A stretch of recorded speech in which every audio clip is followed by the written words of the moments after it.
இந்த ஐடியாலாம் யார் கொடுக்குறான்னு பார்த்தா ஸ்ட்ராட்டஜிஸ்ட்டு தானே அந்த வேலை, அவருக்கு தானே.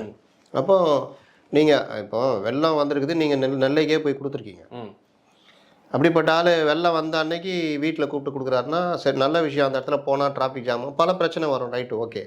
ஆனால் அந்த நேரத்தில் தான் முன்னிலும் கடுமையாக வட மாவட்டங்களில் பாதிக்கப்பட்டது. கள்ளக்குறிச்சி, விழுப்புரம், மற்ற மாவட்டங்கள் பாதிப்பு, கடலூர் எல்லாமே. அப்போது உங்களுக்கு பேஸ் அதிகமாக அங்கே இருக்காங்க. ஏன்னா மாநாடு நடந்த இடமே கடுமையாக பாதிக்கப்பட்டது. அப்போது நீங்கள் அங்கே போவார் இவர் அப்படின்னு எல்லாருமே எதிர்பார்த்தாங்க. அதுதான் ஒரு நல்ல ஒரு மூவ். புதிய போய் மக்கள் எதிர்பார்க்குறதா போயிட்டு நான் கட்சி இருக்கோம், நாங்கள் கட்சியாக இருக்கும் பொழுதே இப்படின்னா ஆட்சிக்கு வந்தால் இப்படி இந்த மாதிரிலாம் பண்ணால் அது வேறு லெவல் போகும். ஆனால் ஒன்றுமே இல்லை, நிசப்தம், மௌனம். அப்போ இந்த வேலையை செய்ய வைக்கக்கூடிய இடத்துல இருக்கிறது யார்? 2 பேர் தான். ஒன்று பொதுச் செயலாளர். ஏன்பா என்னப்பா இது இந்த மாதிரி நடந்திருக்கு, நம்ம ஏற்கனவே நெல்லையில் போய் அது உளவுத்துறையே மிரண்டு போச்சு அது. ஏன்னா நெல்லையில் இப்படி கொடுக்க போகிறாங்கன்னு தெரியாது இவங்களுக்கு. திடீர்னு விஜய் போகிறாரு, கொடுக்குறாரு, அது ஒரு பெரிய இதாச்சு. ஞாபகம் இருக்குதா? 2023 வெள்ளம்.